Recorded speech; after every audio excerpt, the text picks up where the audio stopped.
Okay. So, dapat, you have to consider your studies first. Especially now that you have this practical research one. Okay? So, what is the number one purpose of qualitative research? To learn how to work independently. No? How are you going to do that? No? If you are conducting a research, no, you are trying to make every way, no, or technique or a strategy of conducting your research. You are going to do it in your own volition or in your own free will. Meaning to say, it is being done independently. All by yourself. Okay? Naintindihan. Another, the second one. The second one is? To learn how to work scientifically or systematically. Yes. To learn how to work scientifically and systematically.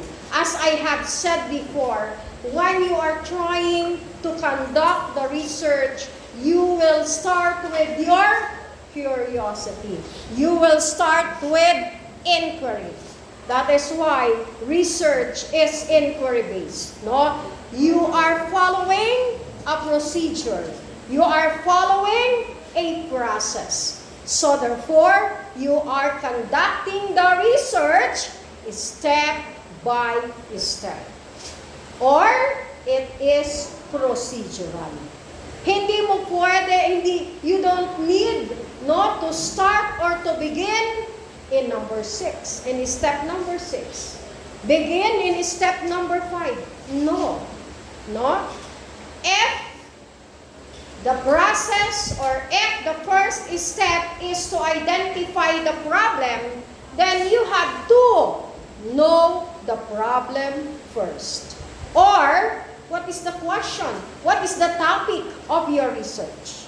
No? That's the first consideration that you have to work so that it will come up with the purpose or with the procedure.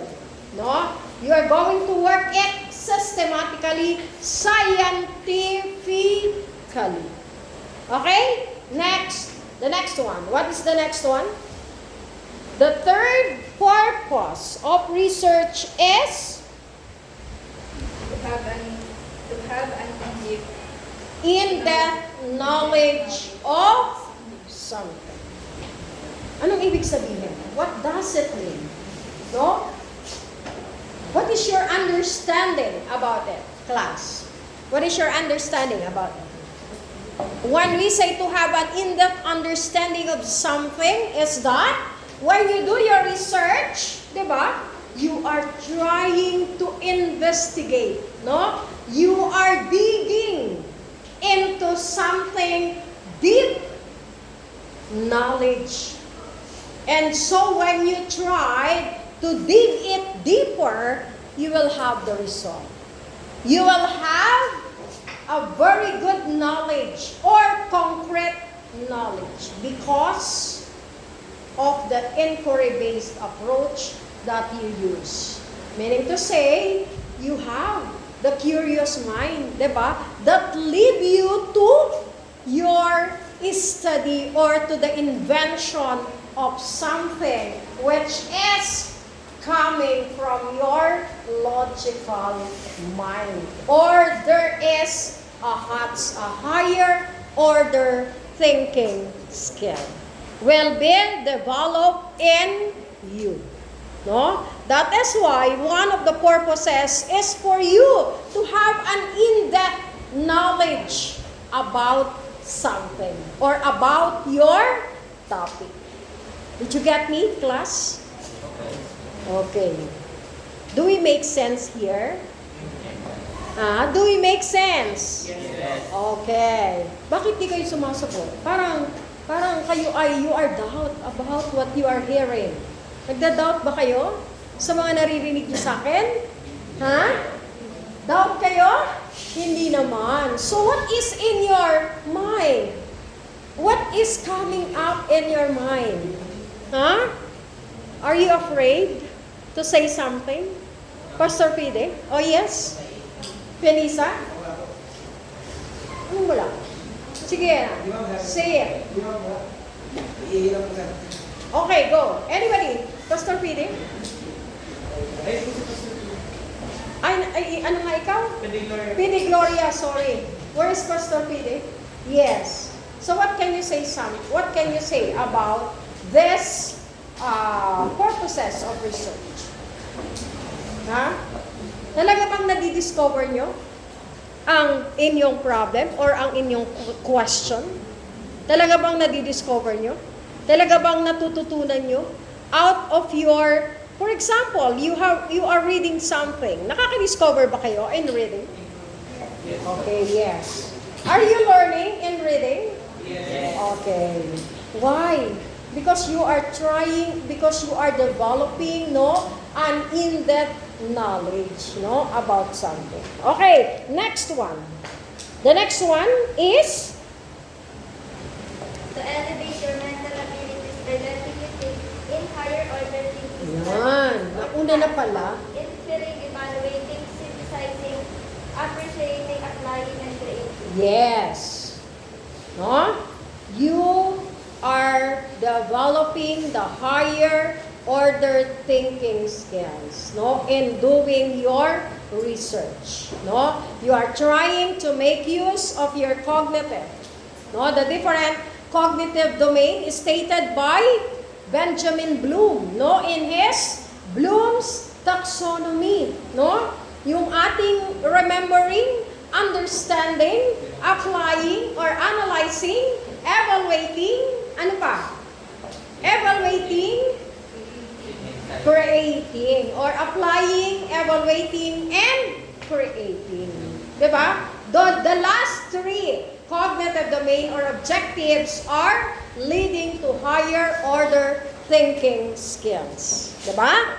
If you can create out of the knowledge or out of learning something, then that is already classified as higher order thinking skill. Because by the fact that you can create something out of your learning is you can independently, diba? You can independently do it, in the next time. Diba? Parang meron na kayong achievement and fulfillment to yourself that you can create something about the learning that the teacher has given you. Okay? Next, another one. To improve your reading and writing skills. Yes. In research, diba, you are keeping on or you're keep on reading. You are trying to read something. You are trying to read related literature, related studies that has something to do or similar or relevant, diba, to your study. Naku, nautal naman sinunod, no? Okay, another one. The next one is To be familiar with the basic tools of research and the various techniques of gathering data and of presenting research findings. yes. If you can do your research, 'di ba? Ang galing-galing niyo na, no? Famous na kayo, 'di ba? Because you can do your research, 'di ba?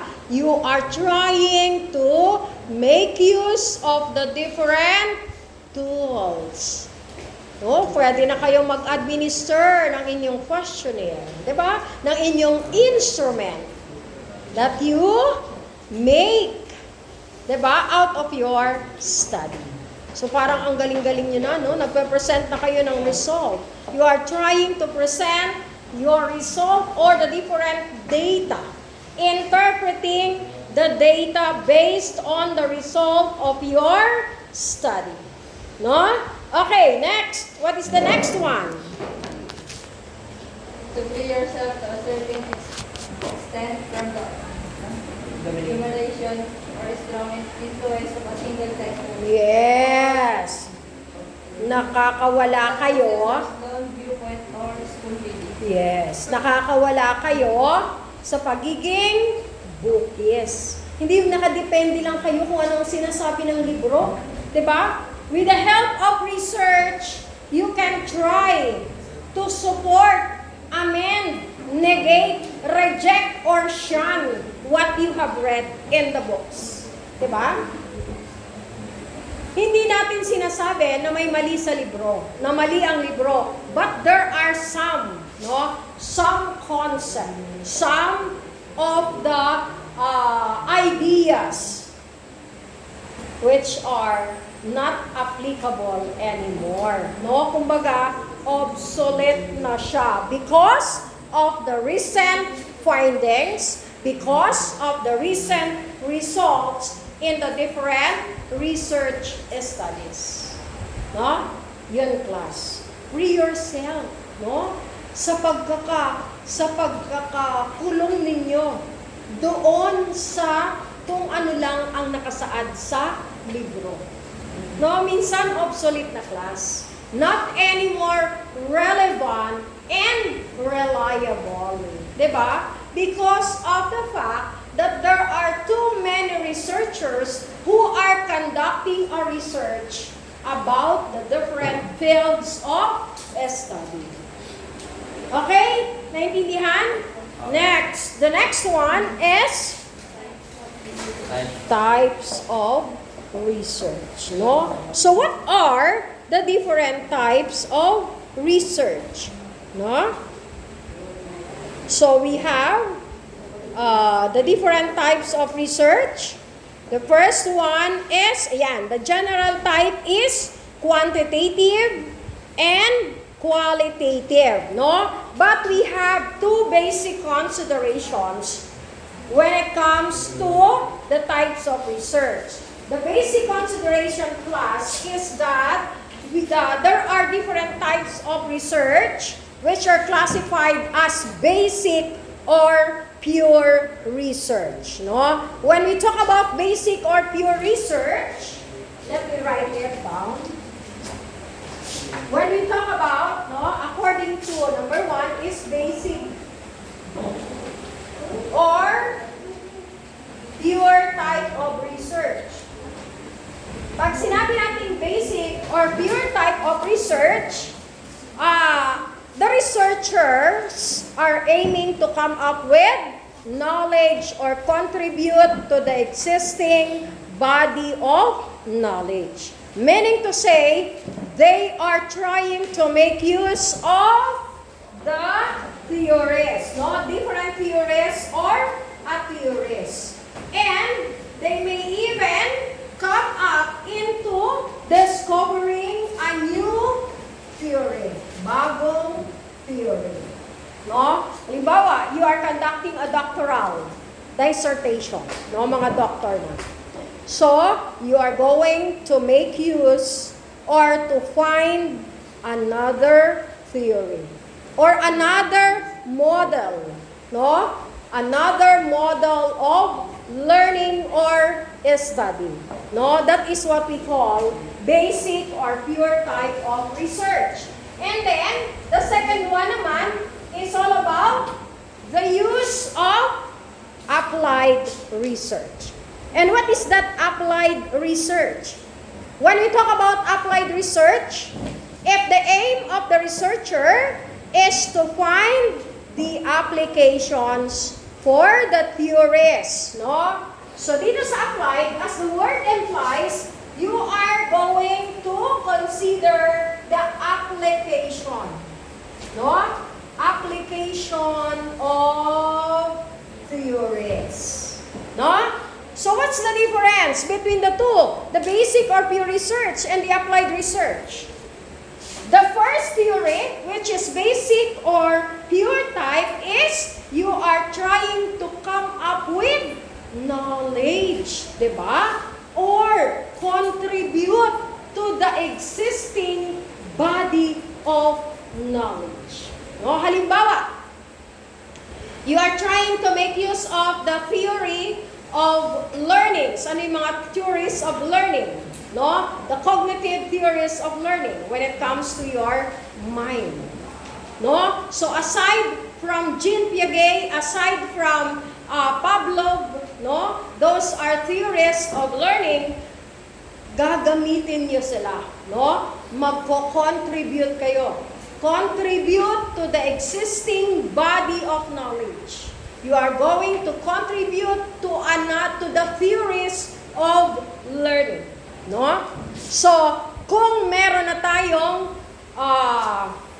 si Lev Vygotsky, yung kanyang scaffolding, di ba? Theory about scaffolding, that the learners are learning stage by stage. No? Kayo naman, pwede kayong mag-discover that, no, according to Lev Vygotsky, kailangan stage by stage. Pero ang sabi nyo, you are going to contribute to that scaffolding theory of Lev Vygotsky if sasabihin nyo, kailangan nakakondition ang mind, body, no? Mind, body, and the stomach of the learners bago siya makapunta doon sa scaffolding. So that is your contribution to that body of knowledge conceptualized by Lev Vygotsky. Diba? That is what we mean by basic or pure type. Pag-applied naman, you are going to use the theory of Lev Vygotsky, for example, to discover another theory. No? Or, you will come up with another theory of your own. Kahit hindi mo gamitin. No? So that is what we mean by applied research. No? Okay, next. Meron tayong tinatawag na, okay, ito na lang muna sa akin, class, yung gamitin natin, pareho lang naman, diba? So, we also have the quantitative and the qualitative, which I have already discussed with you. No? Ano nga ang sinasabi natin? When it comes to qualitative research, what is this? It is focusing on verbal interpretation or narrative, no, result, diba? Kumbaga, you are just trying to have the description, no, description of the result, and you will only confine on the questions why and how. No, these are the only question in qualitative research, no. And what about the quantitative research? Quantitative kapag? Numbers. Yes. If there is or meron na kayong numeric values. No? And you will also answer the different WH questions. No? And what are those WH questions? The who, the what, the where, and ano pa? When. Yan, no? Yan ang tinatawag natin, no? Quantitative research. You are trying to have or to find out the numeric values. No? Nasabi ko na sa inyo kanina. Diba? Okay. So, those are the general types of research. Ito naman, class, ay the two forms. The forms of research. No? Forms are the basic or pure type and applied, and the general type of research is quantitative and qualitative. No? So when we talk about qualitative, it is based on opinions and experiences. Okay? While quantitative is based on numbers. And in the qualitative research class, don't forget that we are only using a small amount of respondents. Konti lang ang respondents sa qualitative. In quantitative, there are large sample population. Kasi, kailangan ng large sample population in quantitative para makita natin talaga ang result, no? The factual result of the study. And of course, accurate, diba? Sabi natin. Okay?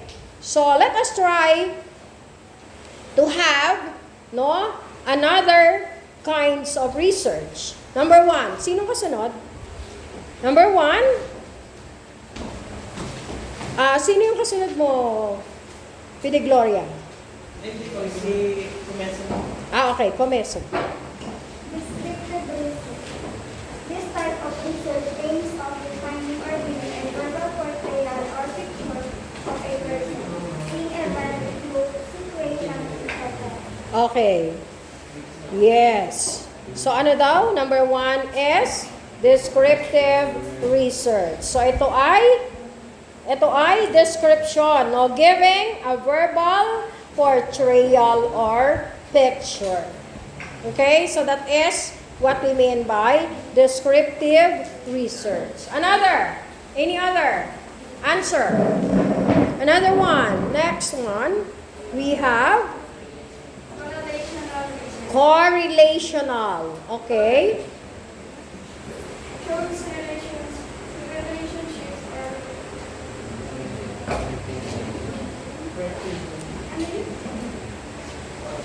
Sige. connectedness of two factors. Yes, the connectedness of two factors. Meaning to say, you are trying to find the relationship.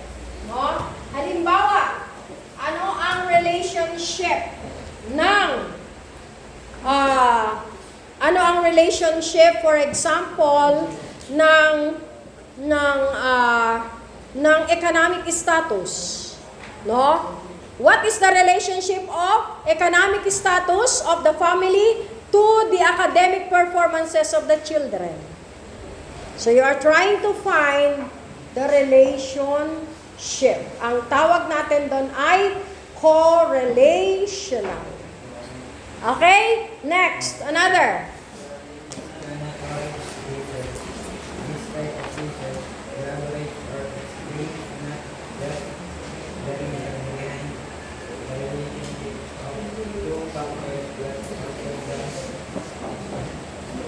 Explanatory research. Okay, ano daw yon?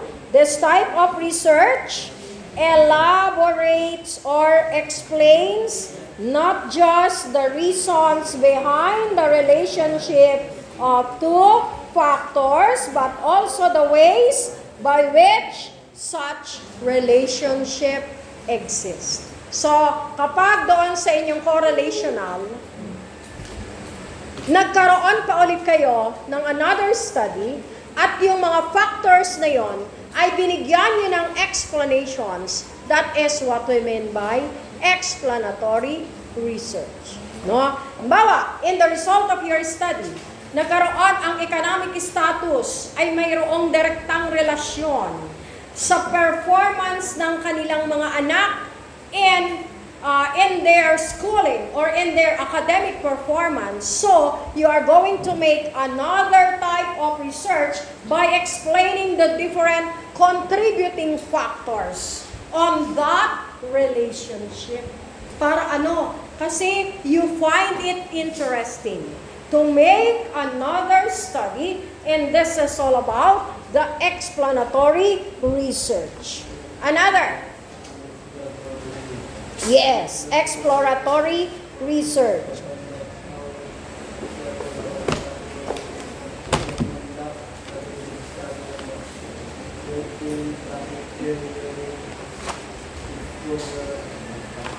So, exploratory research is, in other words, what is that exploratory research? You are going to find out how reasonable or possible it is to conduct a research study on a certain topic. You are making an exploration of another topic because this is what we call applied research, no? And when we talk about applied research, you're trying to apply, diba? A certain theory or a certain study or the previous study that was conducted. So you are going to explore into another meaningful and more comprehensive result of your study by exploring on a certain topic. Okay? Next class. Application pa rin ito, ha? The next one is the action research, no? Very familiar tayo dito ngayon sa ating action research. Why? What is this action research? Action research. This type of research studies an ongoing practices of school, organizational, community, or institution for the purpose of obtaining results that will bring improvement to the Yes. So, anong ibig sabihin ng action research? To make it short, these are what we usually do in our research or in our community. For example, no, in the community of the students or in school. What are these action research that can be conducted? No? Pwedeng gamitin natin ay mga best practices, no, na ginagawa para ano? Para mai-contribute, 'di ba? Para lalo pang gumaling ang ating mga estudyante, no? For example, so this research, this action research ay ginagawa talaga or talagang nakikita natin na nangyayari, no? In the classroom setting. For example, no? This is an example of the action research. Or halimbawa, si teacher conducted an action research. So ano yung mga best practices na ginawa ni teacher para ma-improve ang kanyang pagtuturo? That is a kind of action research. So ginagamit natin ito para makapag-benchmark tayo, no, ng mga best practices na pwede nating i-share sa ibang schools, sa ibang teacher, no, sa ibang bayan, no, sa ibang mga district, sa ibang mga division offices. That is what we call the action research, no? Another, when it comes to the students, to education system. Okay? So those are some of the examples of the action research that we are conducting. Okay? Next, according to the types of research, according to ano daw? According to the data needed. No? Ito na nga class yung data qualitative, 'di ba? And quantitative. Magkaiba yung data na kinukuha natin from quantitative research and the data that we gather from or that we gather in qualitative research. No? Pero pareho nating kinakandak, no, yung study natin o yung research natin doon. Para ano? Bakit tayo nagkakandak ng research? For our quantitative and qualitative research. For us to maligaya. What do you think? Bakit natin kailangan i-conduct ang research? Anybody? Para makuha natin alin? Ang accurate result. Diba? Andiyan na yung sagot Nasaan ba kayo? Where are you? Takot kayo magsalita ng Tagalog? Ano? Because I am not requiring you to speak Tagalog. Diba? You are very reluctant, diba? To raise your hand and to say something. You are shy. And you are afraid. You have stage fright. No. Shun or forget about your stage fright. In research, diba, sabi natin, you are going to learn or you are going to discover how to learn and work independently. So if you are shy, how can you work independently? And how can you work on your research, study, if you are shy? No? Don't be shy. It is your time to be discovered. No? As far as research is concerned. Okay? So, the next one is, let us take up naman the different approaches or the different, mamaya na yung approaches. Okay, approaches muna. Okay, sige.